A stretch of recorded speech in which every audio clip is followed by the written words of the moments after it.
Hello, hi, this is the 4 a.m. Boys. It is me, one of your hosts, Brent, and with me I also have Andrew. Brent, I altered the timeline. Uh-oh. Brent, I Wait, fucked what? up.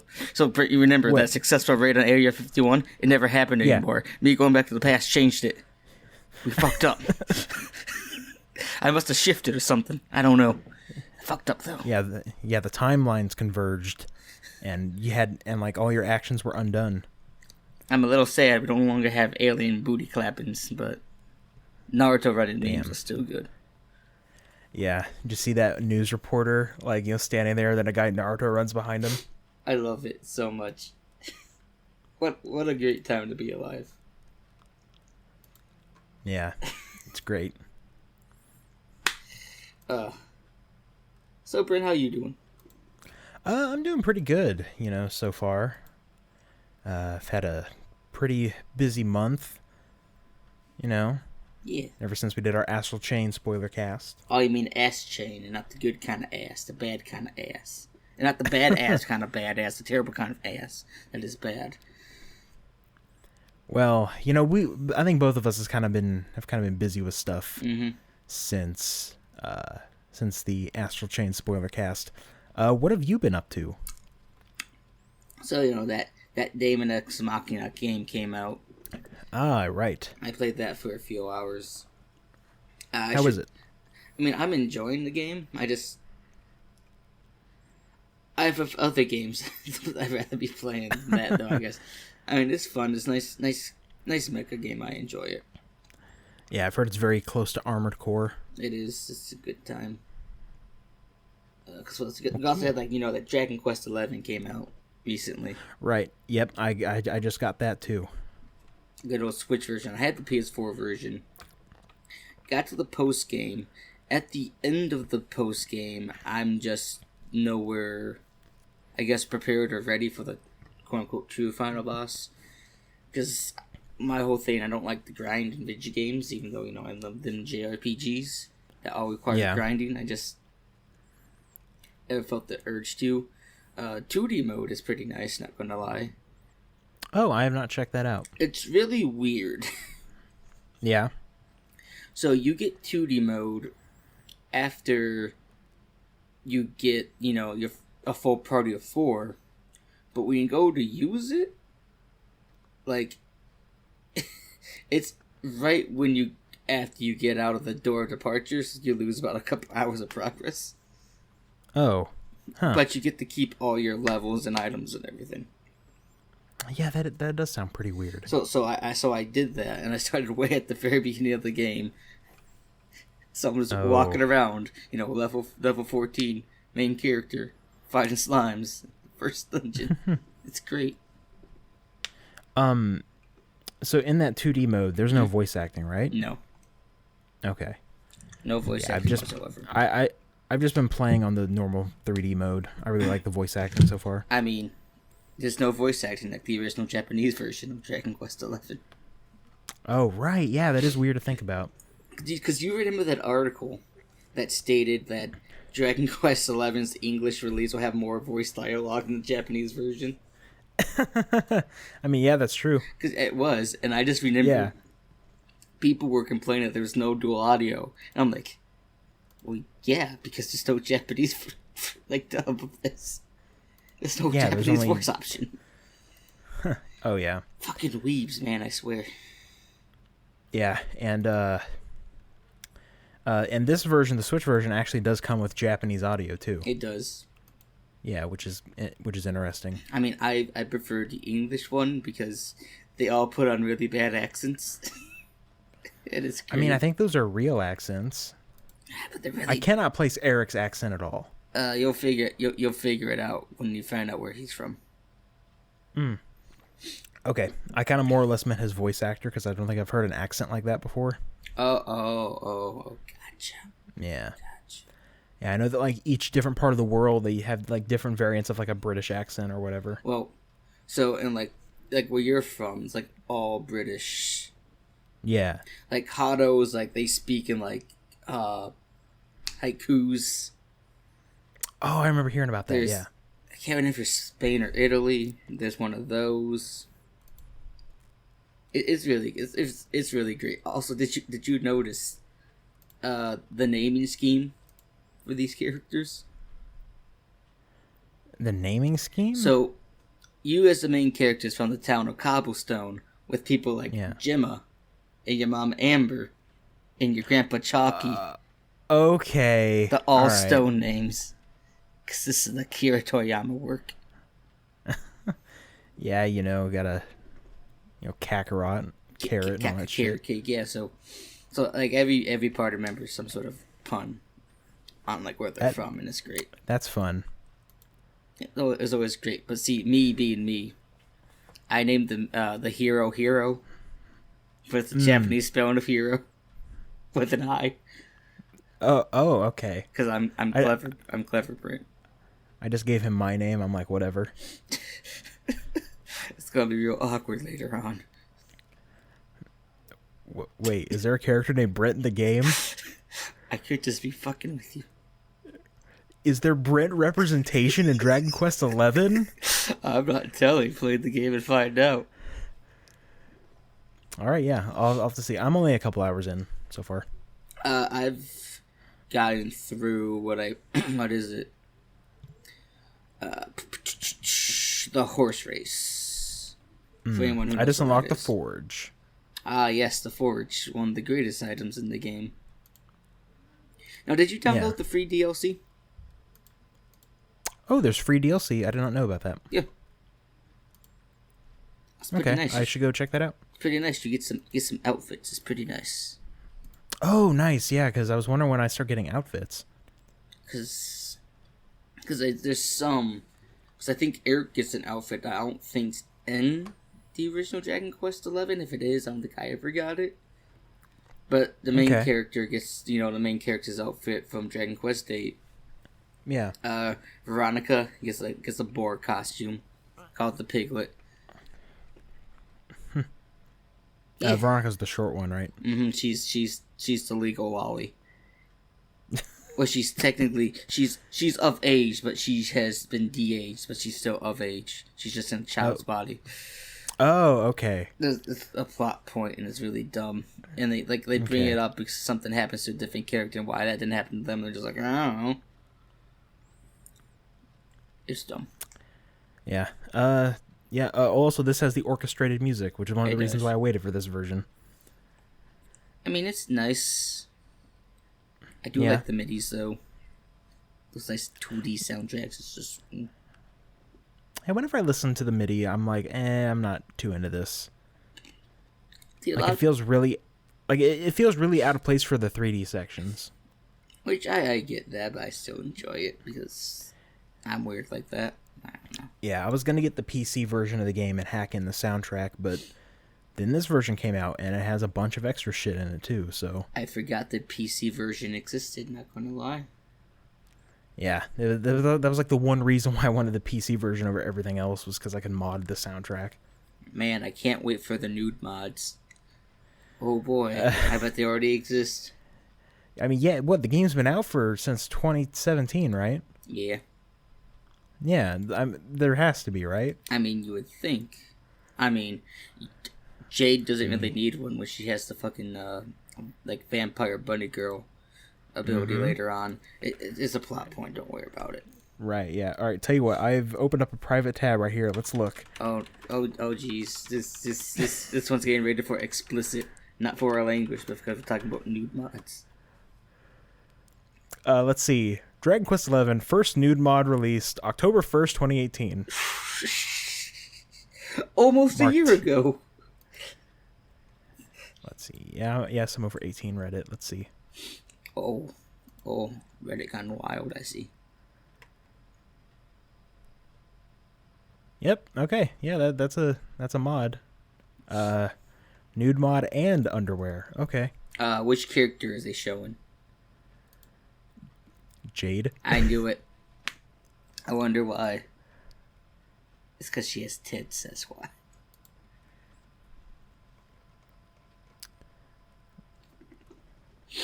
Oh, jeez. Yeah. Okay, so that, so that's Dragon Quest XI. You have anything else to say on it? So I enjoy playing on PS4. I'm looking forward to playing through it on a Switch again, and everyone should give it a shot. It's great. Heroes unbanned from Smash tournaments. Also great. Oh, really? Did they unban him in France? Mm-hmm, because Nintendo Europe, like, no one else is going to ban it, so France is like, well, we'll release the ban so everyone's on the same page, but we'll have to figure out future guidelines of future DLC characters. So the reason I think this whole ban even existed was because part of the fan base complained because they didn't like Hero, who were the same people who didn't like that Terry was the next DLC character. Oh, okay. So the ban Terry ahead of time, they put in that fucking rule. Which backfired greatly because everyone's like, no, this is dumb. And then fans pulled out. They surrendered, like in their nature. We have lost the French fan base, I'm sorry. Sorry if you're listening to this and you're French. Or French Canadian, but you're not even real France. So, take that. But then, you know, if you're French Canadian, I can just make fun of you for having a prime minister that is a serial blackfacer. Oh. I fucking lost it whenever I saw someone go, a third instance of Justin Trudeau wearing blackface has occurred, and I'm like, there were two others? There were. I knew about the first one. These other two was just like, hold on, wait a minute. Yeah, it's crazy. What a world we live in, Brent. All right, you got any other games you've been playing? Let's talk about Deadly Premonition, a.k.a. the best game ever created. All right, yeah, let's do it. It released on the Switch. I am happy. Doop-a-doop-a-doo. Can't wait to beat it again so we can do the spoiler cast. Did they fix the stuff that was wrong with it? I'm pretty sure they did. Okay, cool. So, interesting fact, Swirly has no rights to the PC release. Yeah, that is weird. Because I saw him tweet about that, because someone asked him, well, can they fix the PC release? He's like, I have no control of that. I don't own the rights to that. Please stop asking me. Because he probably gets that all the time. Yeah, I bet. I guess Rising Star Games owns the PC version? I think so, yeah. Hey, remember that time, I think it's the PS3 version, where he made that water look really good, but then everything else suffered for it? Yes. Remember how Deadly Premonition was the only game of the last generation that had a character sleeping under the covers? Remember that time they needed the squirrel sound effect, but they put in a monkey? Remember how the game opens up with him having this deep conversation about how Tom and Jerry are in a codependent sub-dom relationship? Remember that time York has to shave and shower? Yeah, or else flies will follow him. Remember that time Life is Beautiful starts playing? Yeah, remember the incredible fishing minigame? Remember that time that York likes to talk about 80 DVDs? Yeah, he's talking about Attack of the Killer Tomatoes. Yeah. What a weird and good game. So the first time I experienced Deadly Premonition, I haven't experienced Twin Peaks yet. Yeah. But after, being fully, in the Twin Peaks, fandom, and going back to the game, you can just see that this is just Twin Peaks, the game. Oh, yeah, definitely. That whole opening section is just it's like I'm watching Twin Peaks all over again. Yeah, it's, very blatant. Except for York isn't talking about those Douglas firs. Right, yeah, he's talking about Tom and Jerry. Oh, what a good time. I'm looking forward to Deadly Premonition, too. Yeah, it's weird that, that's happening. Yeah. Yeah. They're making a sequel to Deadly Premonition. Yeah, it is Switch exclusive. What Man, time? yeah, that's fucking crazy. The time we live. Ugh. So, yeah, Deadly Premonition, good stuff. So, Brent, what have you been playing, if not reading, because you're into them visual novels? Yeah, I've surprisingly read a lot of them over the last several weeks. I've had some free time, and I just, I've been getting into reading a whole bunch. So I believe the last episode I talked about Higurashi When They Cry, Yes. that visual novel. Mm-hmm. I read one of the author's other works called Higanbana, The First Night. Is that the one that has that bonking gif? No, that is Higurashi. Okay, because I just know I got that because I made the bad joke. Yeah, this is... Look, Brent, do you know about termites, Brent? They're a very complex system, you know. Yeah, termites. Hold on, let me get on my eye patch. Hold on. Let me get my eye patch and my robot arms. Yeah, we put on your robot arms too. Let's go to the moon base. Oh, when are we going to a Zero Escape spoiler cast? Because I want to talk about that too. Yeah, we'll do that at some point. Oh, only visual novels I think I've actually played besides like Beautiful Boyfriend. Yeah. But go on, talk about your visual novels. Yeah, so this is like, it's pretty much like an anthology of short horror-ish stories, like horror aesthetic stories. Right. It takes place in a school with like, there's like yokai and they kind of just fuck with the students. It's fine. So it's one of those like, stereotypical like haunted house things in like the school festival. What you tell me? Kind of. It deals with like some heavy topics. Like I think one of the first stories is like a teacher is sexually abusing one of the students. Who was the demon? Was it the teacher or was it the student? Oh, neither, but the student becomes a demon. I figured. Yeah. It's all right. Like I don't think it's really anything special. It has good music. I really don't have anything else to say. Like if you're a big fan of his work, then you know, you might enjoy it. Right. Yeah, it's fine overall. I don't have too much to say on it. It's also pretty short. I think it took me like 5-7 hours, something like that. Yeah, it's not long. Yeah, so kind of crossed that off. I got through that. Then I played one called Utawarerumono, Mask of Deception. I'm sorry, I don't speak Moon. Could you translate, please? Yeah. Okay, it like translates to something like The One Whom Legends Are Sung. It sounds like a visual novel name. It is.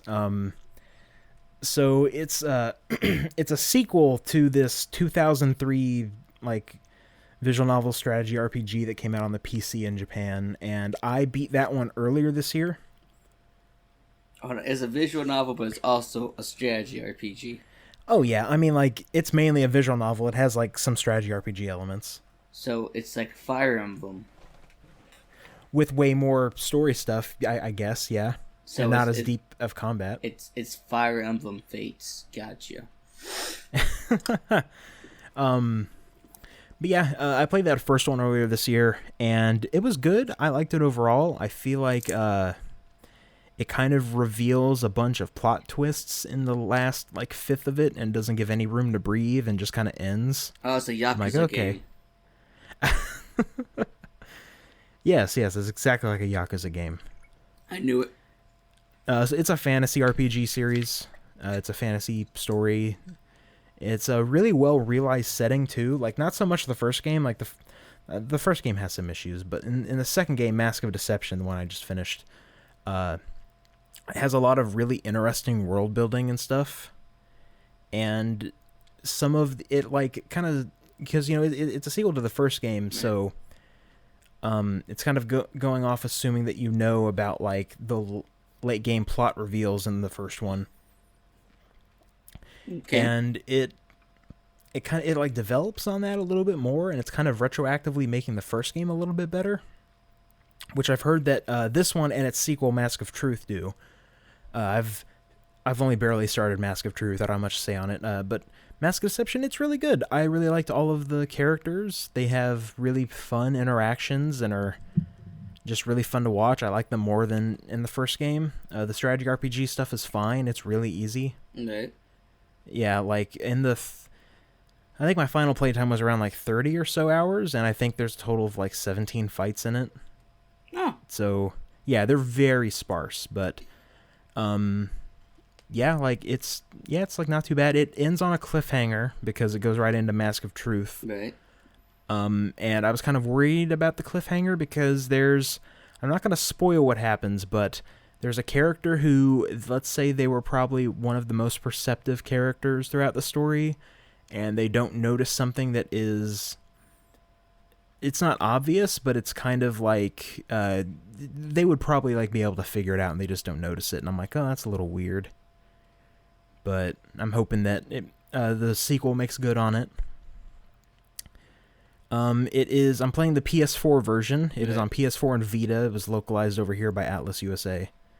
And yeah, it runs well. Like, I think it was like a PS3 game in Japan too at some point. Oh, so it's like a remaster. Kind of, yeah. I mean, it looks like they just ported it. They didn't really do anything else. Yeah.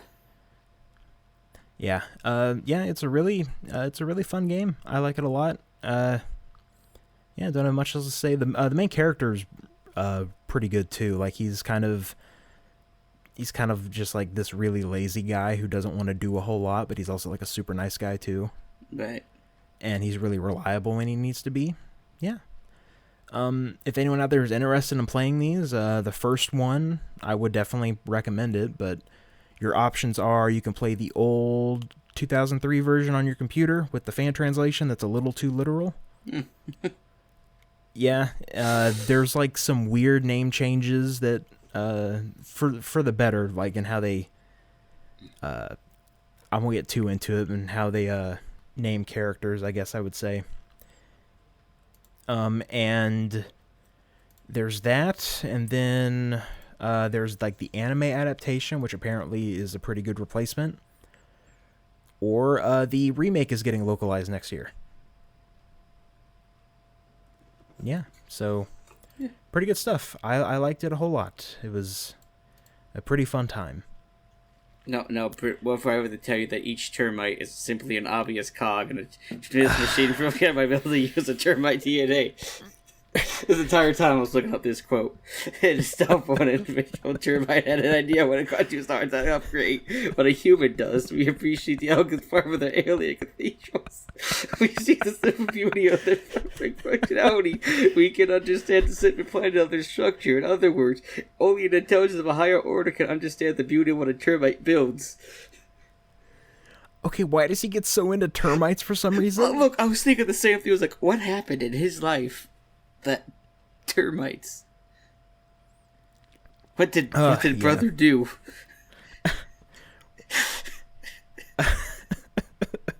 All right. Well, speaking of Zero Escape, I played the creator's next game that just came out. Does it involve termites? No, but there are other bugs in it. Nice. Yeah, it's called the Somnium Files. So, Kotaro Uchikoshi, the writer and director of the Zero Escape series, is his new thing. It's kind of like a near future, kind of takes place in the near future. You play as a detective named Date, who, he works for the special division of the police, where in order to get clues, they will go into people's dreams and try and extract information, But of course, dreams, like they're not an exact representation of reality. They're kind of like a bunch of our memories of the real world, like twisting together with our own imagination kind of on it. And there's a woman's body is found. She was killed, and her body was placed on this merry-go-round, and she had one of her eyes gouged out. And so kind of he's put on the case to try and figure out what the hell happened. Right. So there's there's a couple different sections of gameplay, but the two main ones are this kind of point and click, very dialogue heavy scenes. The main character Date has a cybernetic eyeball with an AI in it named Iba, and they can talk to each other within his head. And so during throughout these point and click sections, like, you're talking with various characters, asking dialogue choices, and kind of looking around the environment, and like they'll have like little bits of banter between each other. Is there a porno mag? Well, okay, so Date, Date is a character. I like him a lot. Do you relate to him on a level, Brent? I like Date. I think he's a really well-written character. This man is also horny as hell. He's horny on main. Oh, yeah. So I'm not joking when I could say porno mags save his life multiple times. Look, I've seen multiple clips from this game. One involved that. One involved a merman. And one involved him being turned on by bones. Yes. There was a list on Twitter I saw of someone's keeping track of all of his fetishes. Also, the one, what was it? How to go home with a cabaret girl. Yeah, how to go home with a cabaret girl. I think another one's like 7 minutes with a married woman. And this girl that he lives with, this 12-year-old girl, was like, I saw your browser history. What's cuckoldry? Wait. So does he want to be the bull or does he want to be the cuck? I don't know. Maybe he wants to play the field. Okay. So, I really like the story in the Somnium Files. I think it's a really good mystery story. It's probably the best characters Uchikoshi has ever written. Excuse you, do I have to get the termite quote back out? Okay, no, you don't have to get the termite quote out again. I remember the termite quote. Do you? Yes, I'm very familiar with it. Termites, they're very complex. Just like the motives. Hold on. I'm connecting the dots here. Hold on. So you tell me he did everything because of termites? Yes. No. Okay. A snail. Oh. Yeah. Did you know snail is an anagram for slain? Look, that's why he chose a snail. Look, my favorite thing is that on the wiki for Zero Escape, the snail has its own entry. Yes. It's a little... Yeah. It's just a little cartoon snail on the wiki. Oh man. I love it because it's just like a clip art snail for the picture. Yeah. It's great. Zero Escape is just for the memes, and that's okay. Yeah, it's man. Just remember, he might only be 12 inches, but it doubles. God. Okay. All right. So I think it's the best characters that he's ever written. It's a really touching and human story. It's great. Some people will not vibe with the game's humor. Okay. There's a lot of dirty jokes in it, like I said, with Date and his various fetishes. But yeah, the writing's really good. I liked all of the characters. Yeah, one of the characters, he's this like 24-year-old. He's like obsessed with this net idol. Her name is Iris. She's one of the main characters, and he's like this, like he's kind of creepy. Like there's this part in the game. It's very early on where Date, through his cybernetic eye, Aiba hacks into his computer to see what the hell he's doing on it, and he has opened 3 different fake Twitter accounts. It's like I think it's called like Two-Witter or something. Nice. In the game, and he has one account that is like slandering Iris, saying how much she sucks. Then he's on his main account defending her. That's the kind of character this is. Hold on. Does he forget to switch out of one of his accounts at one point? No, but like Date brings it up, and the guy's like, "Wait, how do you know that?" Because he doesn't know that he has a cybernetic eye. And yeah, even like this kind of creepy stalker guy, I ended up really liking him by the end of the game. His route is really touching. Does he molest anyone? I feel like he'd molest somebody. No, he doesn't do anything like that. He beats up a polar bear. Excuse me. A man in a polar bear suit. Yep. It's in all the trailers. And here I thought Zero Escape had some shenanigans. Let us not forget Santa. Do you get it? It's because I don't know if you speak Japanese, but San is 3 in Japanese. Any of you guys in here speak Japanese? What a weird line. But yeah, so the other sections of it are the Somnium sections, which are the dream worlds. Right. And they're kind of like puzzles. So you have a total of 6 minutes you can spend in each dream world. And doing different actions can cause more time to go. So it's like, oh, there's a lever right here. What do we do? And if you pull the lever, that takes 10 seconds off the clock. Oh. So they're kind of puzzle areas, and I don't think they're incredibly interesting. Like, one of my biggest problems with it probably is that, like, a lot of the puzzles in it feel kind of trial and error at times, because, you know, they run off of dream logic. Is there Dream Sudoku? Dream Sudoku? No, the final gameplay section is really interesting, though. It definitely has more impact than Zero Time Dilemma did. I enjoyed that game, so you watch your whore mouth.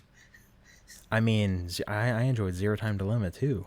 Look, I'm just saying, right? I speedran that game because I accidentally got the quickest ending with the coin flip.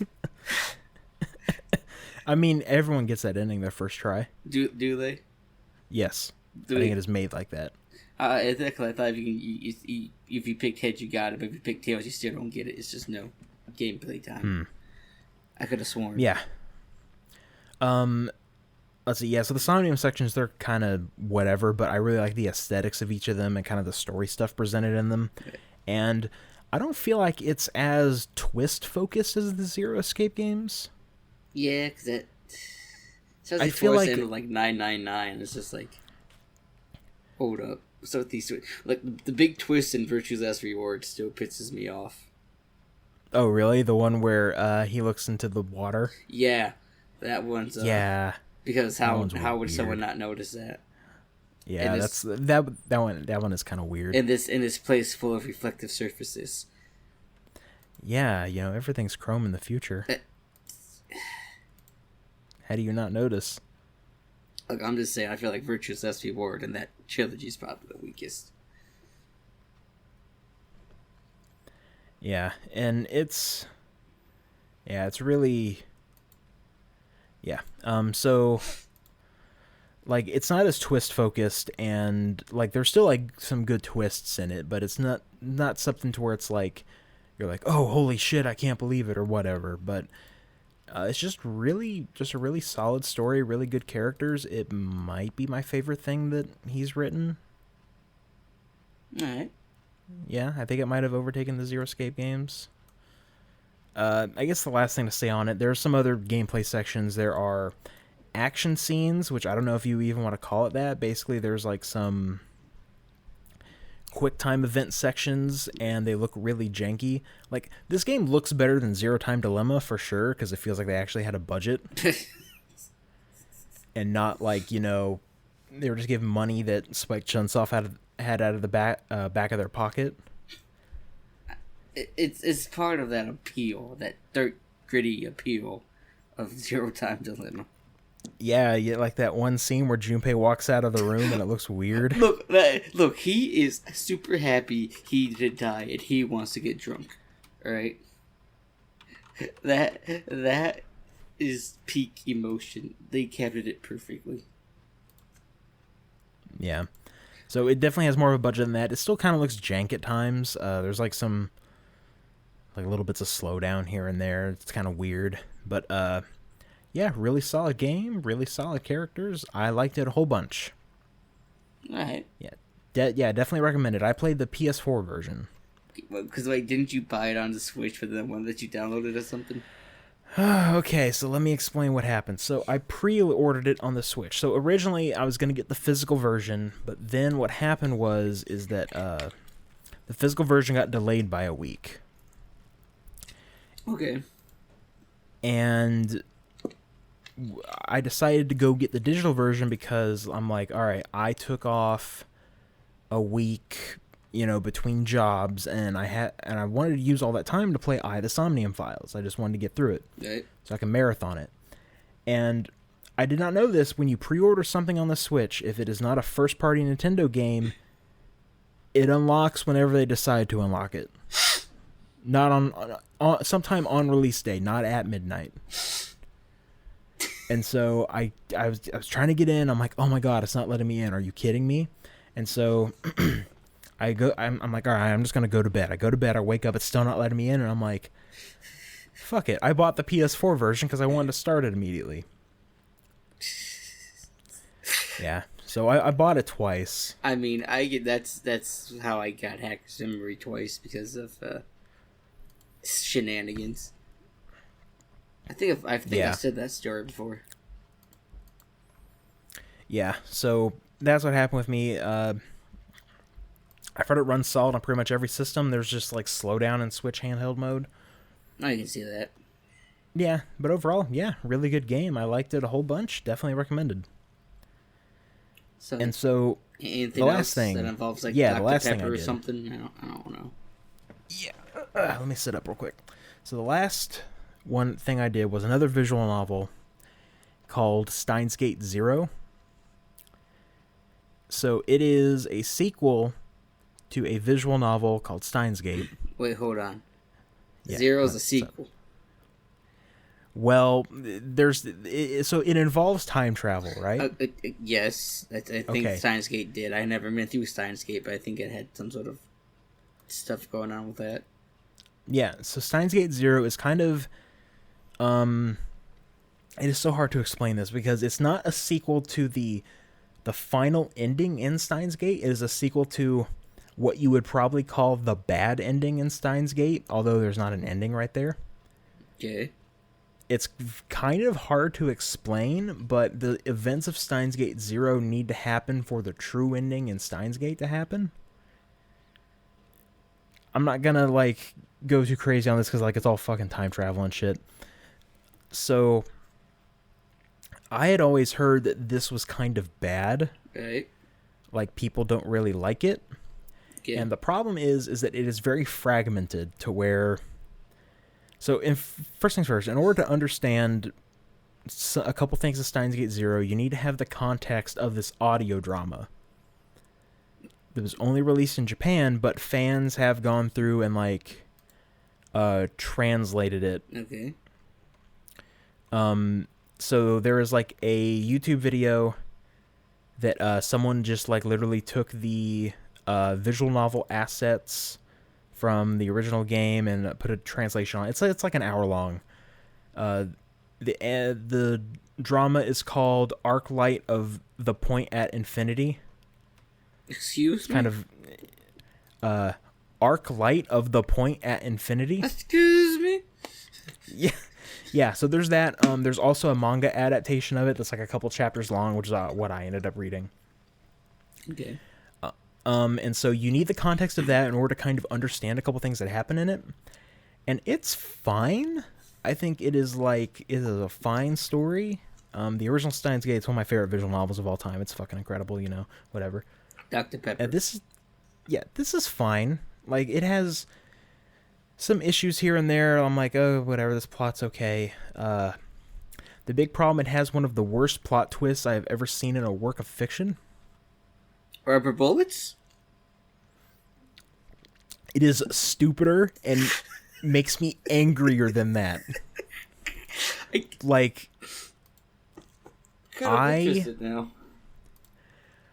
I'm not going to sit here and spoil it, but I read it and I'm like, what the fuck were they thinking? What is this? This is so bad. How integral to the plot is it? It literally only exists to create a dumb red herring in like two of the character routes. That's amazing. I'm like, this is so fucking terrible. Which is why when I had a friend also tell me, it's like, whenever you finish reading Steins Gate Zero, you should watch the anime adaptation.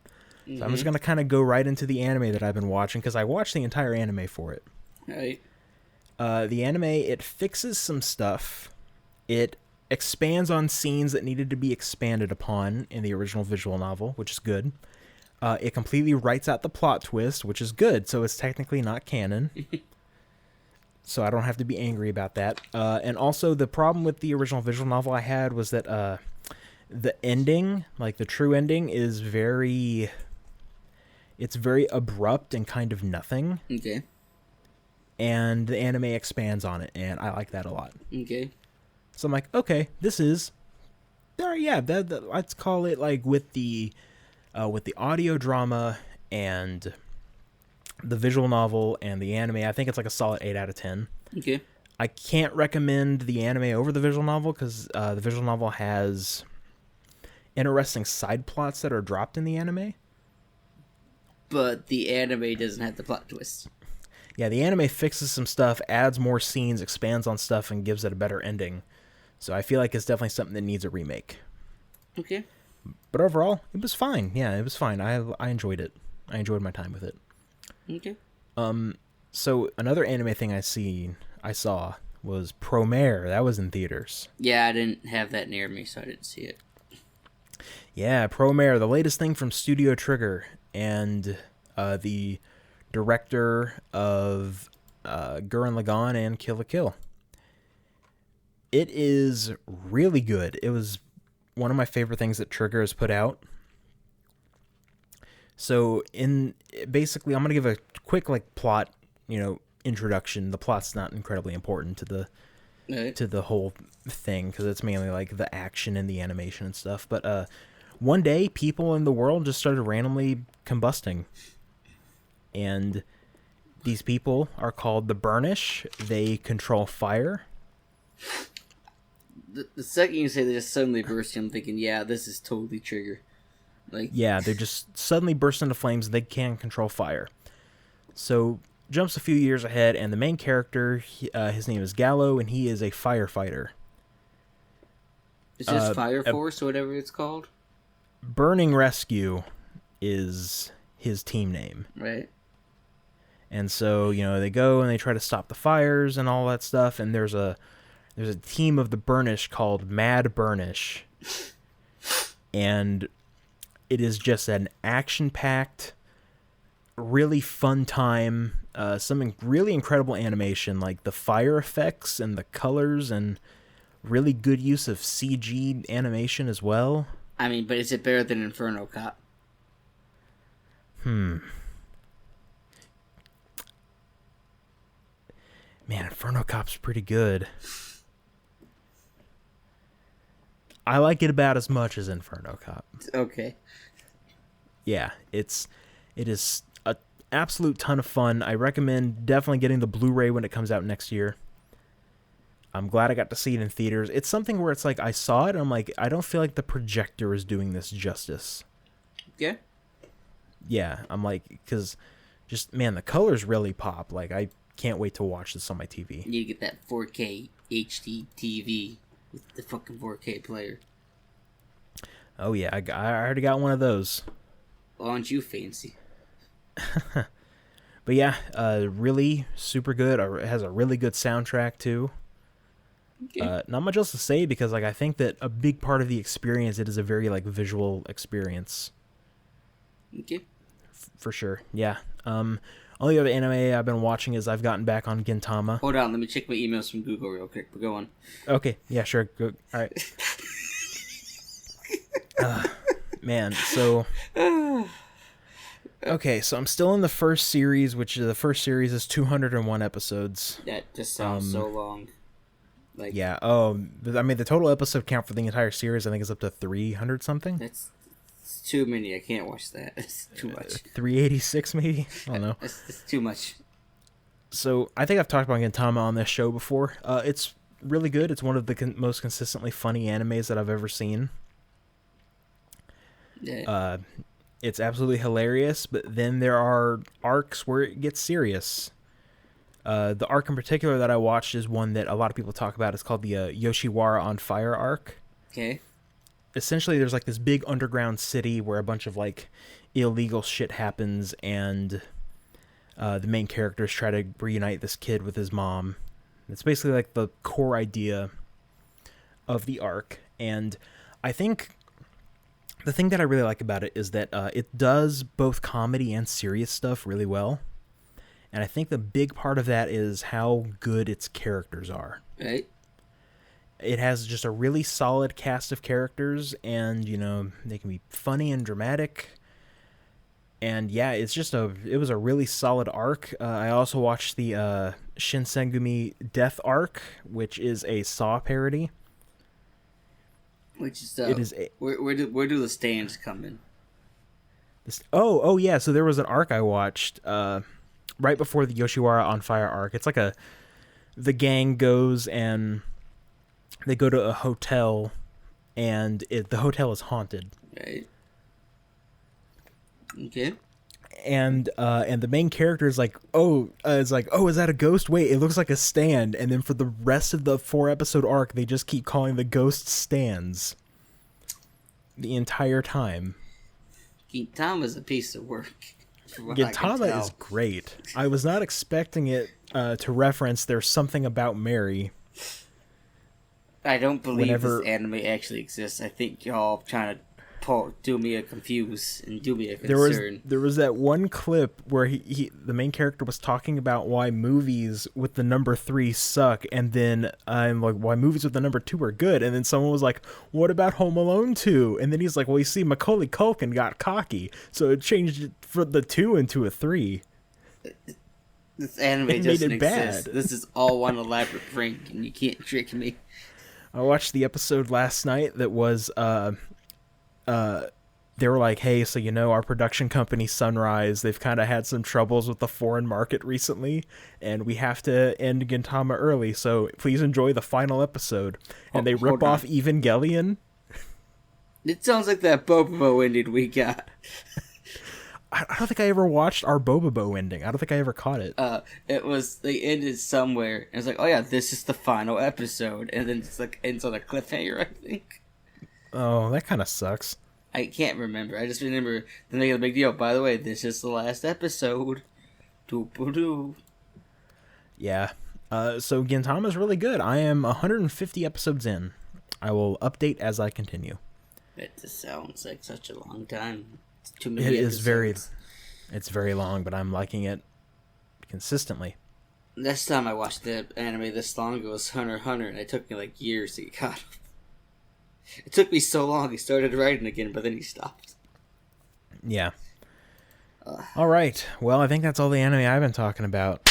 What have you? Oh, man, I've been excited for this. All right. So, I've been watching this. I've been hate watching this anime called Yu-Gi-Oh! VRAINS, right? It's fucking garbage. I hate it. It's so bad.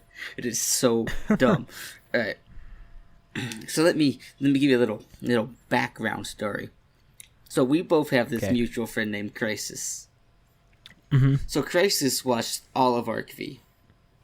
Crisis is like, oh, this is bad. The next anime can't be worse than this. So VRAINS comes out, and he hits me up. He's like, hey, you should watch it with me so we can talk about it together. I'm like, I don't want it. He's like, come on, do it. I'm like, fine. So we start watching it. He drops out like midway through the first season, leaving me alone by myself to watch this piece of shit anime. Oh my goodness. It started off pretty okay. It was showing off, the new summoning, Link summoning, alright?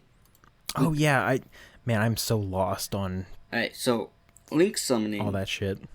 Okay. So all Link monsters, they don't have a level, and they have no defense points. It's strictly attack. They can only be in attack position. This is a plot point later on.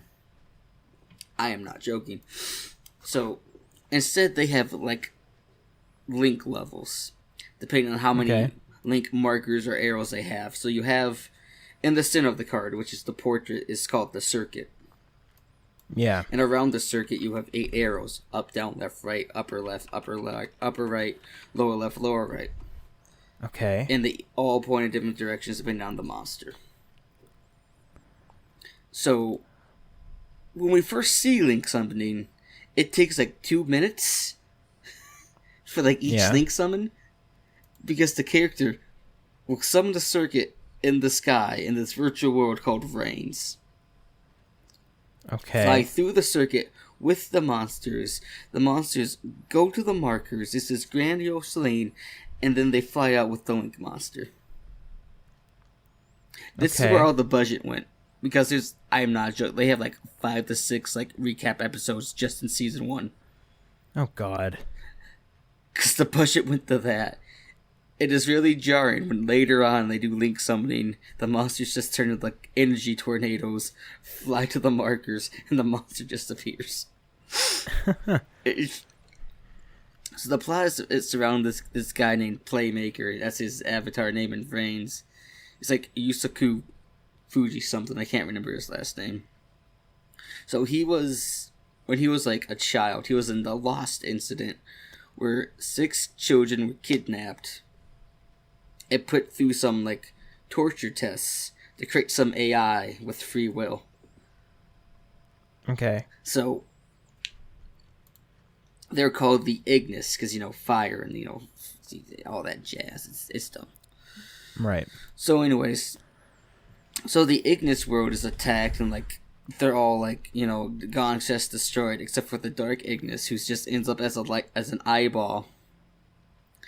Runs into Playmaker. Playmaker captures him in his dual disc, keeps him held hostage with, like, a fucking containment program, calls him I as an AI because he's an AI and also sounds like I. And the fact that, just like the Somnium Files, okay. Yeah, except for I also has another meaning, which we'll get to it when we reach the ending. Oh, is it because it's the Japanese word for love? Yes. Guess what? That's also an the Somnium Files. I'll get there, just me.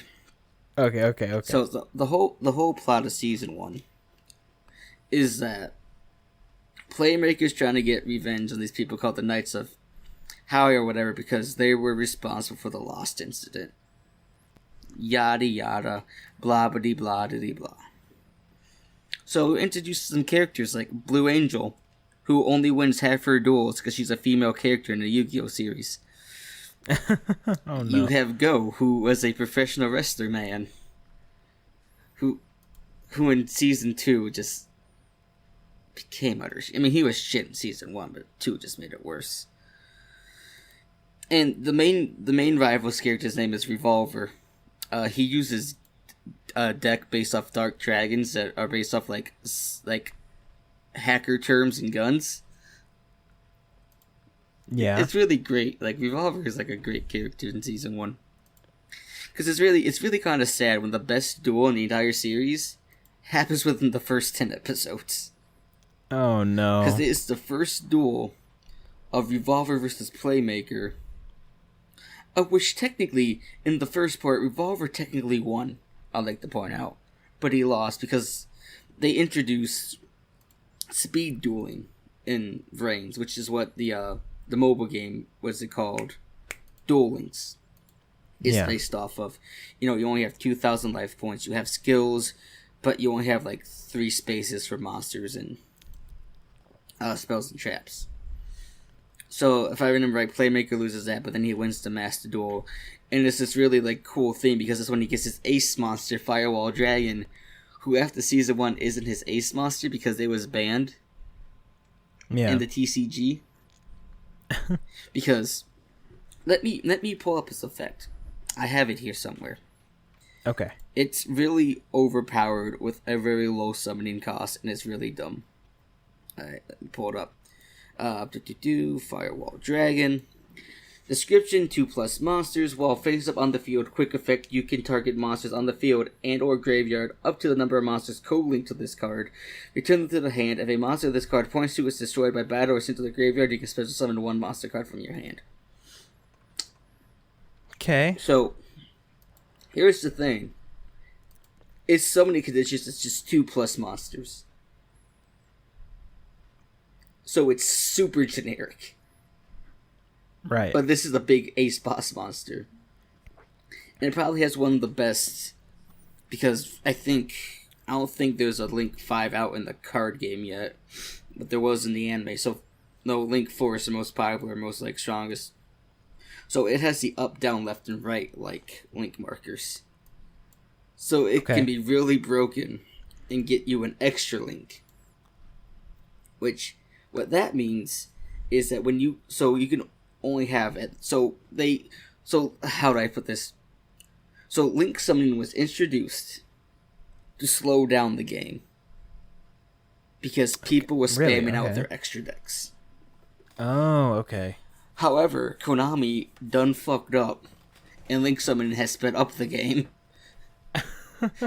because Link summoning is so easy to do, especially cards like Firewall Dragon with its fucking up, down, left, right markers. meaning it's easily co-linked to a bunch of monsters.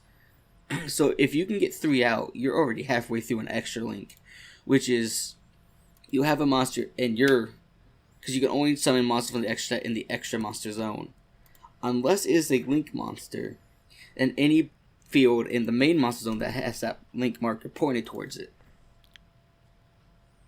So Firewall Dragon could, go down, have another one down, and then go right and right, whatever, until you can make an extra link in which you take the other, extra monster zone, and your opponent can't special summon from their extra deck. Okay. So Firewall Dragon is pretty broken.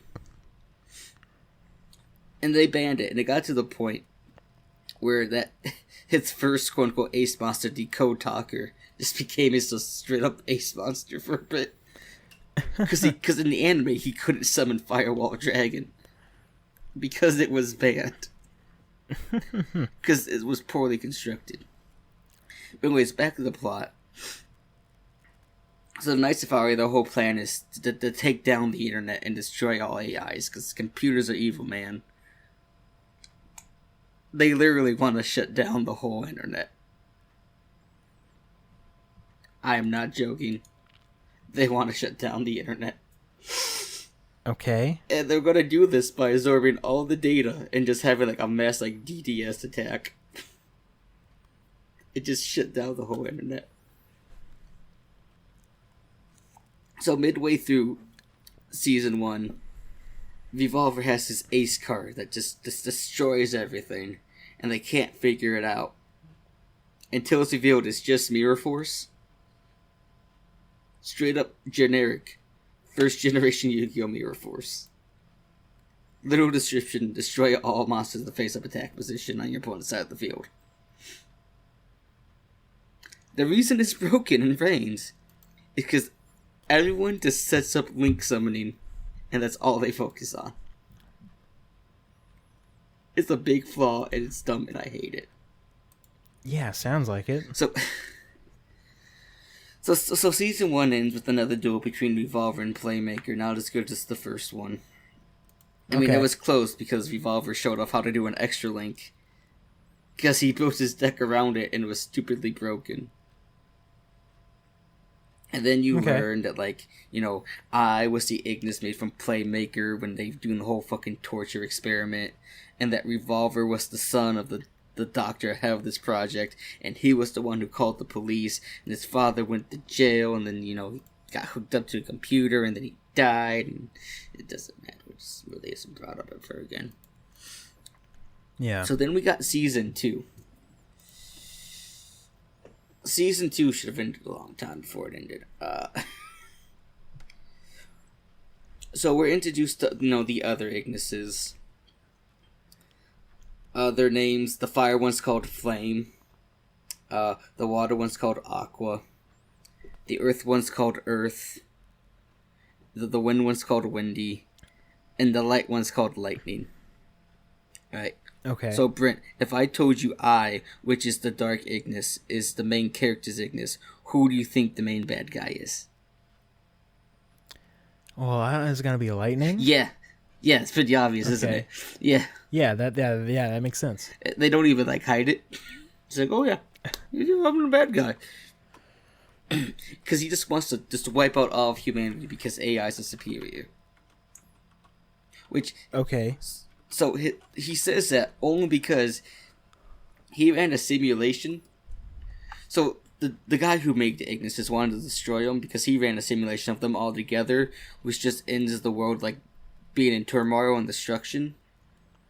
So when Lightning ran the simulation, he saw everyone had branching pathways to different futures except for him, which only led to the one, which was destruction. So because he's not perfect, no one can be perfect. So no one can exist, so they all have to die. Okay. Yeah. I mean, so in Season 2, we're introduced to characters like Soulburner and his deck Salamangreat, which is currently topping the meta. Because they're using Cybers, which is the new type they introduced, which is what Playmaker based his deck off of. which Cybers is getting a lot of support right now, and Cybers is kind of broken. I highly recommend writing Cybers if you just want to be a broken ass motherfucker. I don't like Salaman Greats, but they're currently top in worlds and everything. So the whole point of 2 was, so there's this main character, I forget his name, but he's like Playmaker's like quote unquote like partner in crime, I guess. So he runs a hot dog like truck, and his brother was a member of the Lost Incident. So he's visited him like in the hospital. But while in the hospital, this glowing ass motherfucker pops out of a computer, steals his soul, consciousness data. Okay. It's his soul. Don't let them lie to you. Okay. And pulls him into VRAINS. Yeah, it makes like no sense. So then it turns out this glowy motherfucker is this AI named Bowman, who was created by lightning to absorb all the Ignises so he could be perfect and bring destruction to mankind. Okay. Also, lightning is the character's name is Jin. He's the brother of the hot dog guy. That was his Ignis. So instead of created a different host body to hold the dual disk, he just took his consciousness data and just had him hold the dual disk while he dueled. It's just really dumb. I really hate, I'm skipping over a whole bunch because season 2 I felt like didn't need to happen.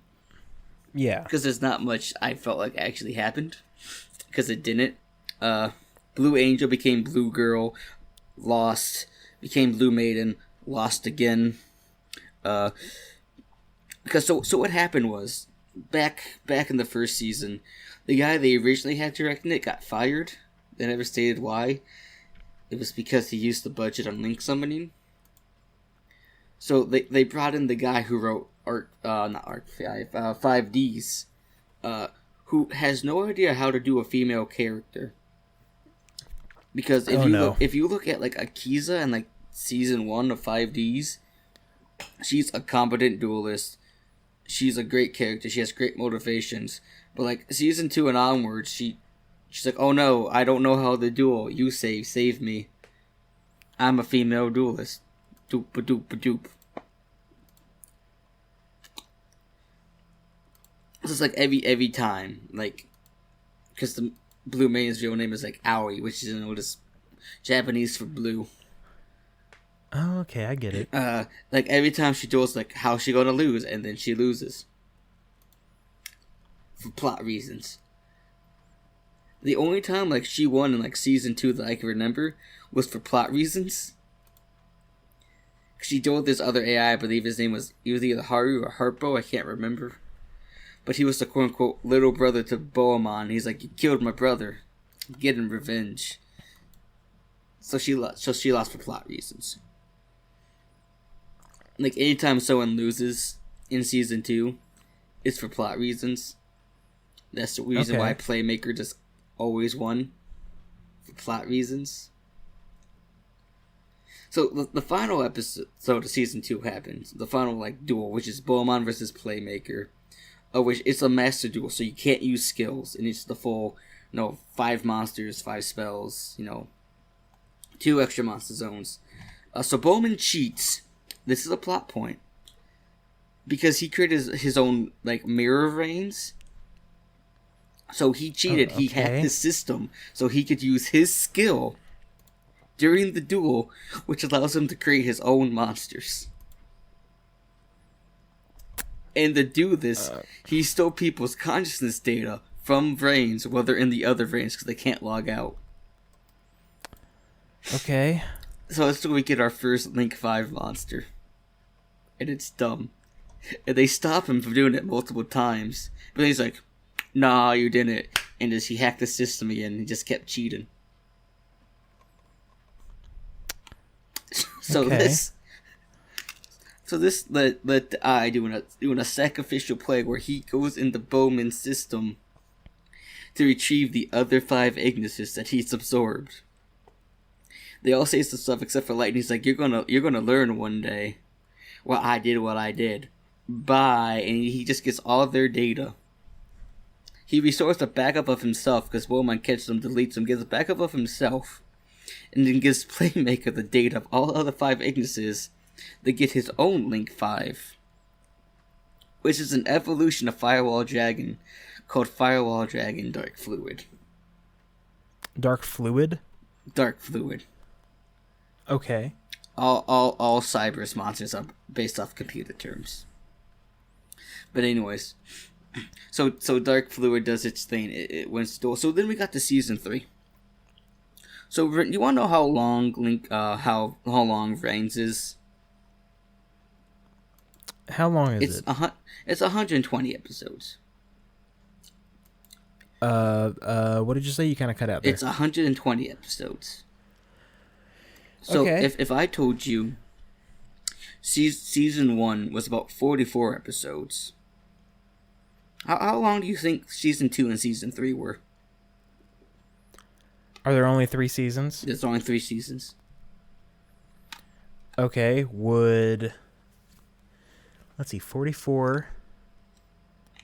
I mean, I would assume each would be around 40 episodes apiece.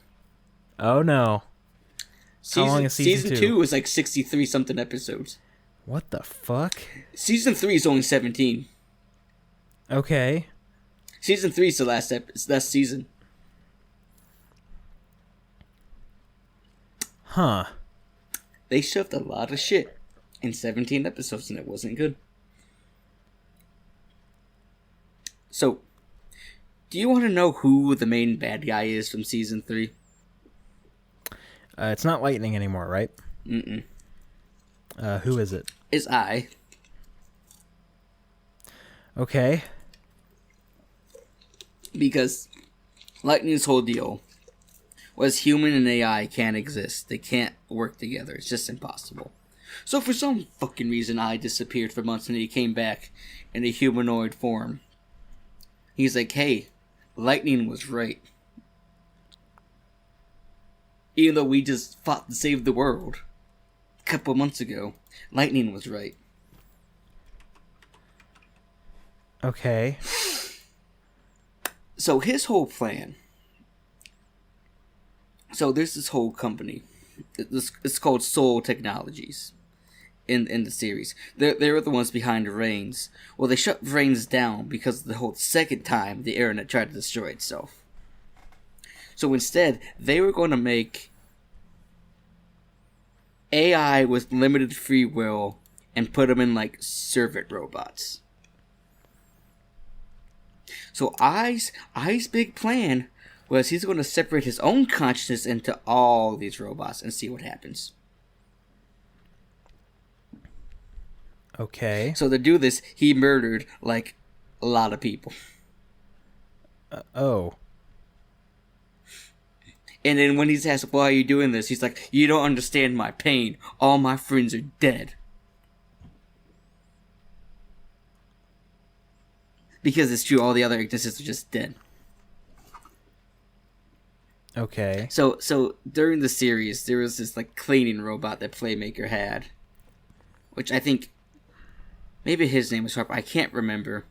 But he took his AI and quote-unquote made him smart, which was gave him a little bit of free will. Which was a bad idea, because then he went on a murder rampage at one point. Or he was about to, but then no. His limited AI couldn't hold that, so it just kind of rebooted back to cleaning robot AI. That was really bad. But anyways. So... I's whole gimmick is he's just like, you know what? AIs and humans can't live together. It's just going to cause calamity. Because everyone's going to fear me. So, in the final duel against Playmaker, because everyone else is just kind of either dead or just not important at this point.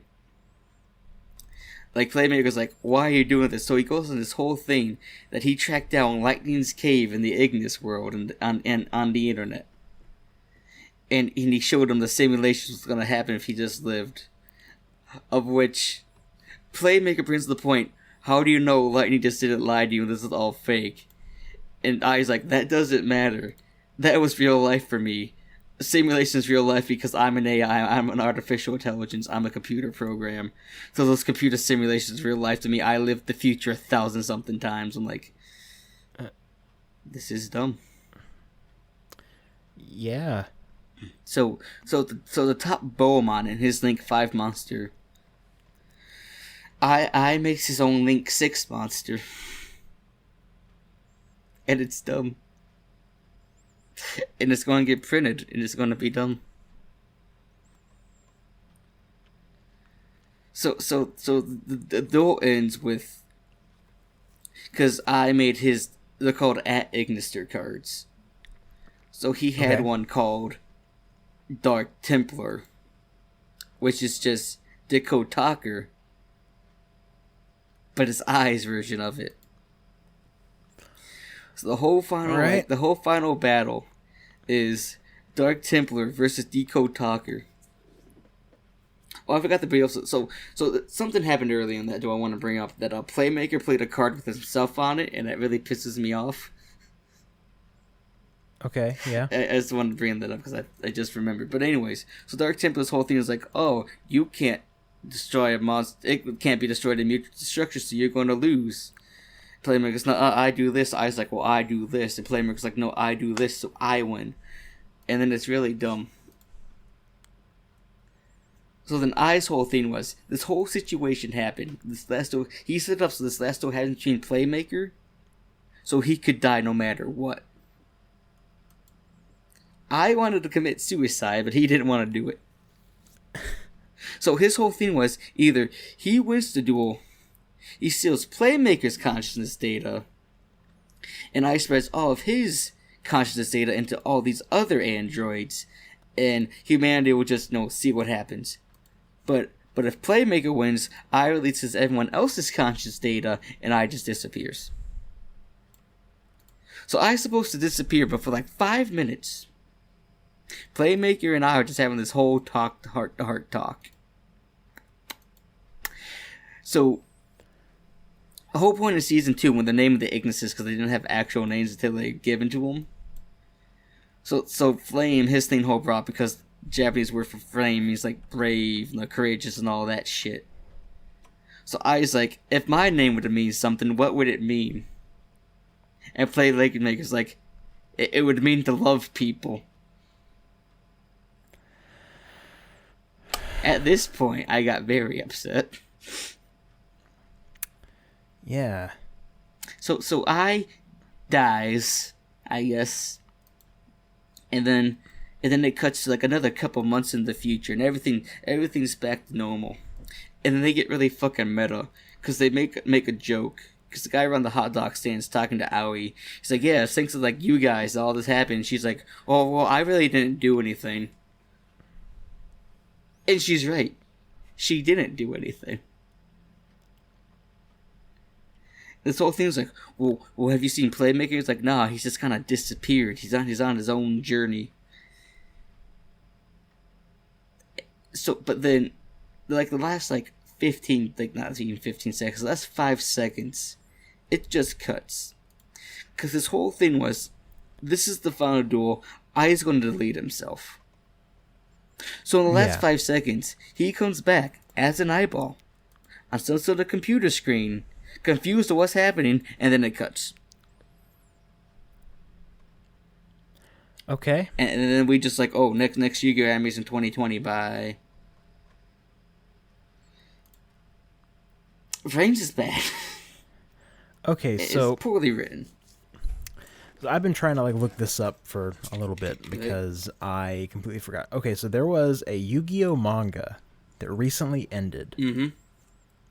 Do you know what I'm talking about? It's the one where Yu-Gi-Oh! Is actually a card game, and they're playing actual Yu-Gi-Oh!, isn't it? I don't know. I don't know what it's called. Because I thought it was this, but this is just an anime-only thing. Yes. That recent Yu-Gi-Oh! Anime, did you hear about how it ends? Or manga? No. So, from what I understand, the main heroine of the story, who, you know, seemed to have been like the love interest or whatever. She goes back in time and becomes the main character's mom.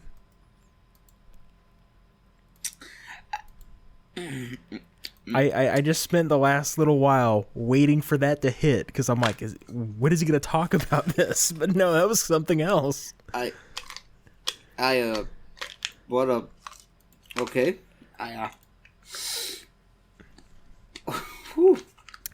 Yeah, so I have no idea what that is.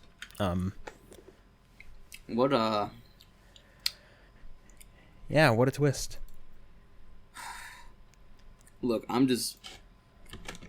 Look, me and Crisis have talked. Yeah. We're going to try to watch the first few episodes of this new Yu-Gi-Oh! Anime when it comes out. Because both of us have the same logic. Crisis is being, it can't be worse than RKB, and mine being, it can't be worse than VRAINS. Because VRAINS is just utter garbage. I mean, yeah, it sounds like it. Like, I covered barely anything because it wasn't important. All this shit that happened in Season 2, it's just to set up these Ignises just so they can all die, just so I can have this whole fucking thing at the end. Of which, my whole theory is, the original director wanted to go the plot in a different way. Well, since he got, fired. Right. Because, he spent all the budget on link summoning. Which led to, the 6 recap episodes, which I like to point out, I swear, a recap episode happened, 2 episodes went by, and then another recap episode. I swear that happened. And it is just baffling. So they got this guy in who did 5Ds, which the ending for 5Ds, they chickened out. Oh, really? So, last season of 5Ds, there's these people. I mean, they were supposed to originally be a cult, but some shenanigans happened with one of the voice actresses joining a sex cult. So they just made them people from the future. Okay. But there's this the main antagonist for the last season of 5Ds. It's called Zone. Who's in this little robotic shell thing. But on his robot shell, there's a little indentation mark that looks fairly similar to the criminal tattoo that's on Yusei's face. And he looks just like an older Yusei, but he's not, because they chickened out. Oh, he's a guy who got plastic surgery to look like Yusei, to boost morale in the dystopian future. Huh. They should have just made it Yusei. An old Yusei. Yeah. And then young Yusei's like, no, I'm going to change the future. And it would have been better. Tropey is out, but it would have been better than fucking, oh yeah, I just got plastic surgery to look like you. Yeah. That does sound like a pretty dumb plot twist, huh? Yeah, that's, So I expected the ending of VRAINS to be bad. Yeah. Just not, I means to love people bad. Gotcha. That's just... Yeah, that sounds ridiculous. Oh, yeah, no, don't watch it. It's just...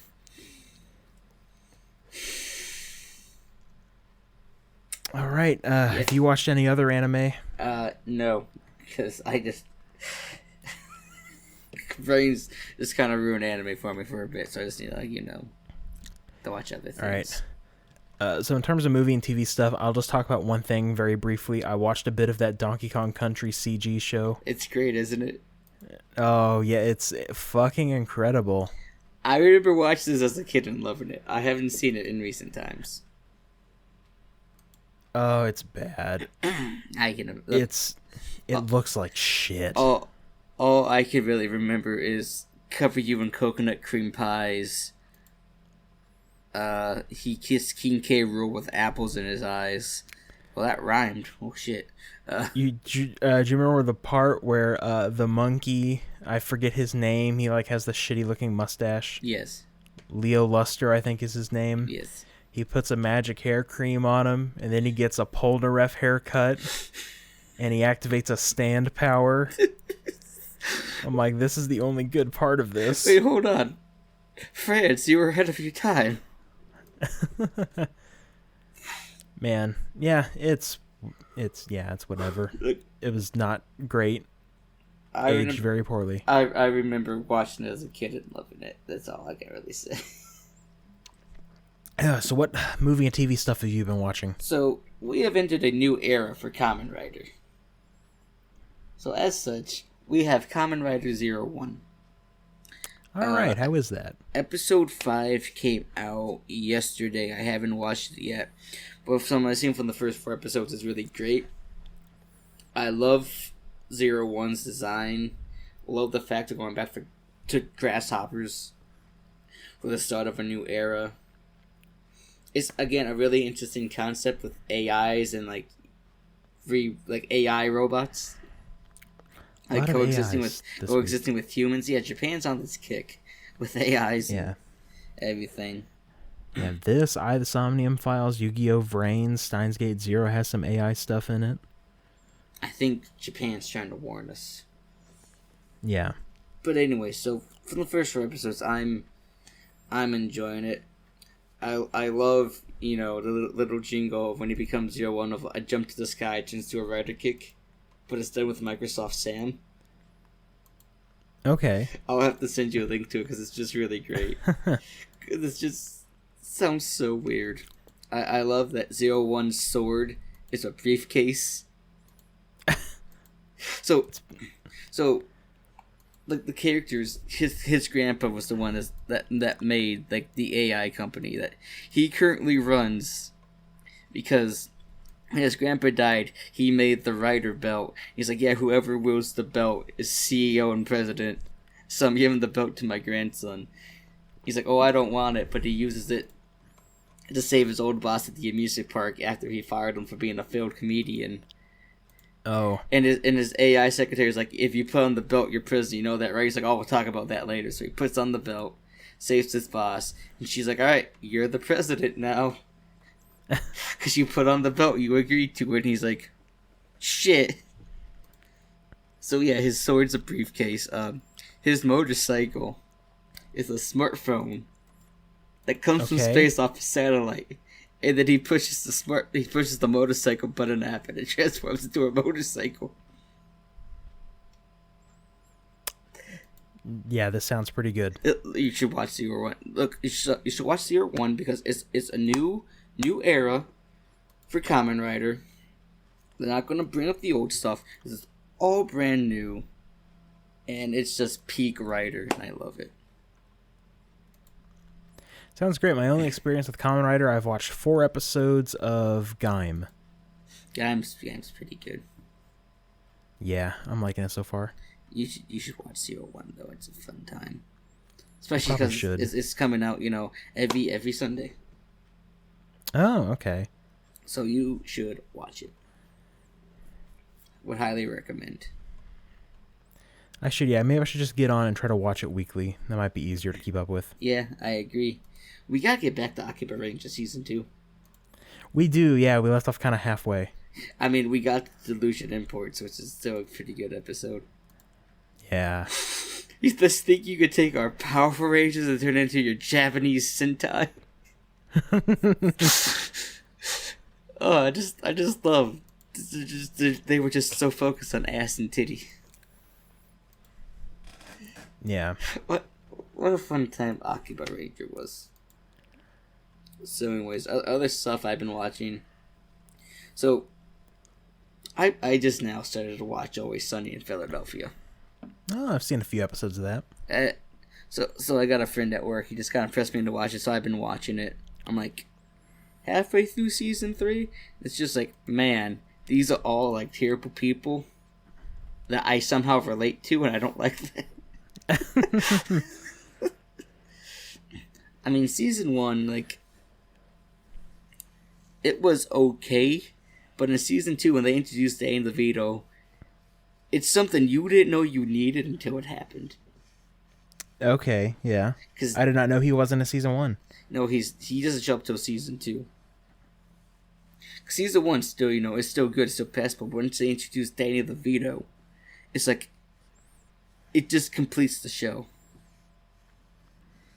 Yeah. Because he's just this character who's trying to be a father figure to the gang, who's slowly losing his sanity. And he turns into just like them. It's really Gotcha, good. okay. And I would recommend it. Yeah, I'll probably end up watching that at some point. It's been on my plan to list for a while. So the only other thing I can say I watched was I rewatched Monty Python and the Holy Grail, because What a classic. I watched it a couple days before because I went to Medieval Times for the first time Saturday. Okay, did you leave a USB stick full of pornography there? I forgot to do that. I was going to, but then I forgot. Okay. But so Monty Python still as good as always. Got all those quotes in. You know, wore a Monty Python shirt to Medieval Times. Only one guy recognized it, and he wouldn't leave me alone after he noticed. And it was one of the workers, because he just kept quoting it. But you know, it's so the whole, like, I watched it for a couple. Like, one, I've been watching it again because at work, like, we've been like quoting the fucking movie. Like, every time on lunch, I'm like, fuck it, I'm just gonna watch it just to get a refresher. And, you know, going to Medieval Times, might as well.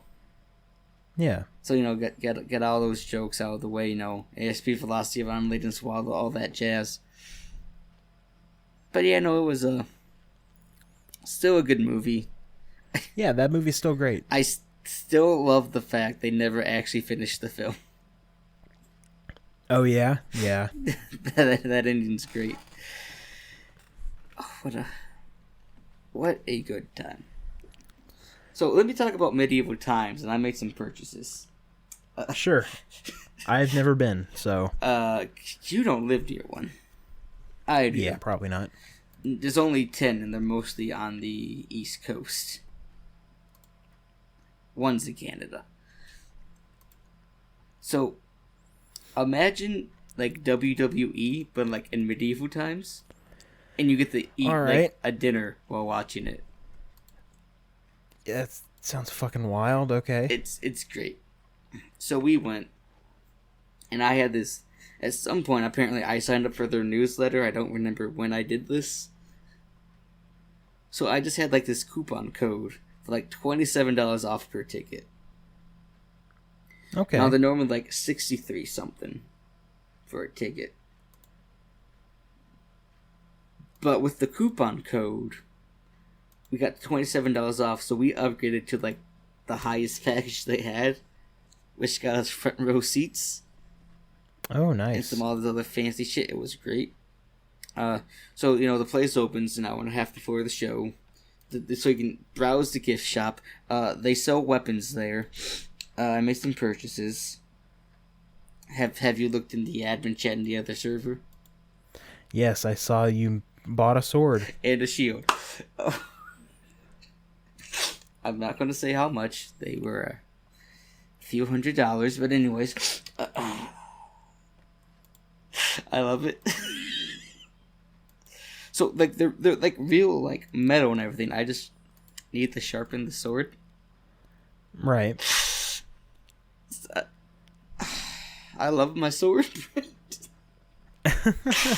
Alright, so I got this sword. It has like a rapier hilt, but it's a saber blade. Really love it.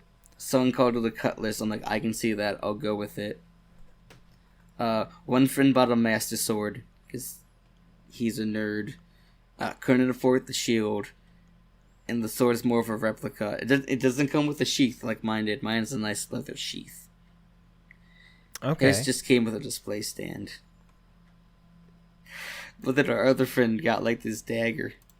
And I posted that picture in the admin chat too, and that picture makes my night every time I look at it.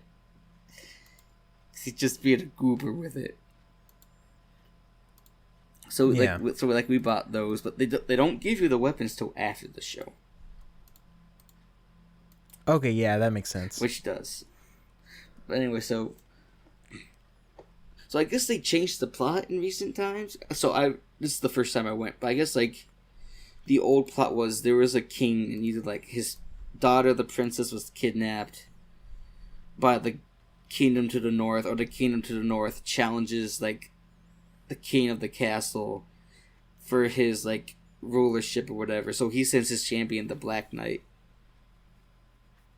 So then he has 6 knights compete to be his champion to fight the Black Knight and win in the end. So in the new storyline, which I guess is the one I attended, the king's dead. Okay. And the queen, which I guess was the princess from the last storylines or whatever, is just holding the tournament with 6 knights. Just to compete. But at one point, one of the knights like questions the queen's rule, and he becomes the villain. Brent, we got the villain. It was great. Oh, nice. So we just showed up. We're just watching it. You know, it's that nice medieval wrestling. So I like to point out. So when you first get in there, we first got on our seats, and again we got front row. So I'm just trying to figure out how Randy Pitchford, like, why he even had this USB drive like with him. Because they're stadium seats, and they sit real low. So unless like he had it in his pocket for some reason and it fell out, or for some reason he put it up on the table and like left it there, I don't know how he lost his flashlight for one. But you know, they get in there, they got the dry ice going on, get this fog all nice and foggy. So then they had like the strobe lights and the sound effects going on like a thunderstorm. So this guy like walks out with like a whip and like an axe. You're like, oh, what's this about? So he like walks out 5 feet, cracks the whip, turns around and goes back. Like, never explained. Not sure what that's even for. But then the tournament happens. You know, we get some other stuff going on between the tournament. But you know, the main thing is the fight between the knights. So in the the first fight with our guy, the blue guy. So at one point his sword gets disarmed, so he gets a pole arm off the wall. Yeah. He shoves the pole arm into the ground, does a jump kick on the pole arm to knock the guy down. Damn. And then flicks the pole arm back up to go for the kill. It was amazing. Yeah, that sounds pretty cool. It was. This is just medieval WWE. It's great. Like, yeah, I've always been interested in that. Okay, medieval times. Is that the place they go to in the cable guy? Yes. Okay. I've always been curious about those. It's a fun time. I would recommend. So anyways, the point happens because there's 6 knights. You're supposed to root for your knight, but you're also supposed to root for the same knights on your side of the tournament. So there's the blue, green, yellow, and red side, and then you have the yellow, black, and white, and red side. Our side was clearly the better side because we were louder, and when we found out that our guy was the bad guy, we all cheered. Because we were our side was clearly the loudest, like the blue side. Yeah. So because it gets to a point where the queen's like, no, the knights can't murder each other. That's not cool. And the guy's like, nah, let's let them do it. And she's like, you know what? I'm going to ask the guests and see what they say. So she asked the guests, and everyone was like, murder. And she's like, no murder. My word is final. My word is law. And then everyone booed the queen. It was great. It's a fun time. I would recommend it. But yeah, it's just first time there. I get the bad guy team. Like, look, and the second he just called the queen, I was like, wait, hold on. We're the bad guys. We're gonna lose. I'm still gonna root for this motherfucker. I'm still gonna enjoy it. We got second place. We got to be the bad guy. So after the fact, it was the next day. I'm just looking at reviews from a couple years ago. I had nothing else to do, and there were people complaining about the plot change. And they're like, I'm a female writing this, but this whole thing about there being a queen, I'm like, okay, whatever. So one review was like, well, we took our kids when they were a little bit older so we'd understand. They were 5, 6, and 7 when we took them. I'm like, they ain't going to understand shit. Why are you bringing these kids? But anyway, she's like, yeah, when we found out that we were on the villain team, my kids cried. And asked if we're bad guys. I'm like, excuse me? Because a lot of these people kept saying the same thing. Bring back the Black Knight. And granted, as much as I would have loved a 7th night for one more round of combat, alright? Then you know who the bad guy is every time. It's the Black Knight. You know he's going to lose every single time. Sure, the champion will be different every single time, but the Black Knight will be the bad guy. Yeah. But this way, with this setup, that your knight could be the champion, or he could be the bad guy. You never know. And I love that. And I just love we got the bad guy. Nice. It was great. I loved it. Would highly recommend. Buy a sword and shield. They're great. They're supposed to be decorative, but I'm pretty sure if I sharpen my sword, I can probably use it as a deadly weapon. Hey, if you live in Texas, you can open carry that. I could. Look, so I was just joking on the ride back. I'm like, no, if we get pulled over, I wanted to explain why we have all these weapons in the trunk. So, because we were in a county. That's zone that just have cops come out of nowhere and just give you, like, heavy, like, fines and tickets. I'm like, alright, no speeding. No, I hate that. No speeding.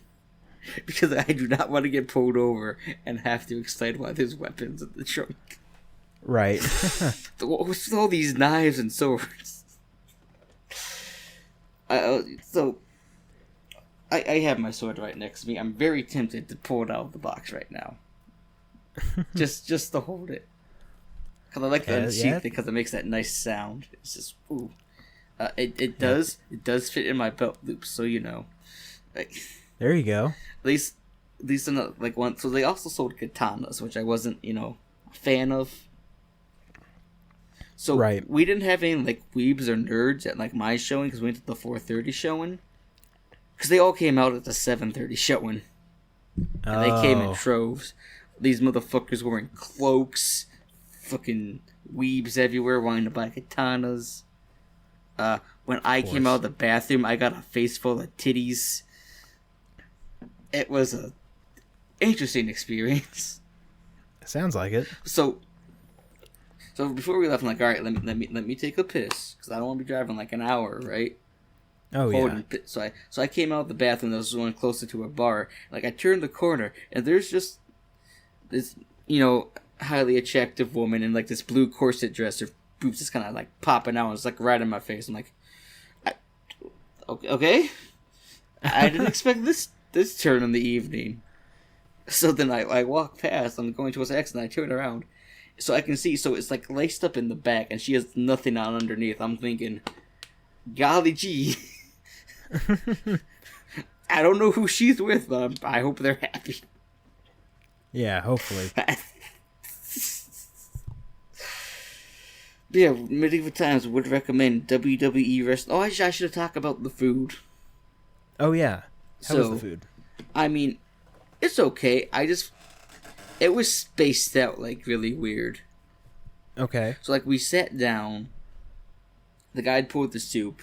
It was tomato basil soup. But then 10 minutes later, he brings like a piece of garlic bread. Like 10 minutes after that, we got the chicken.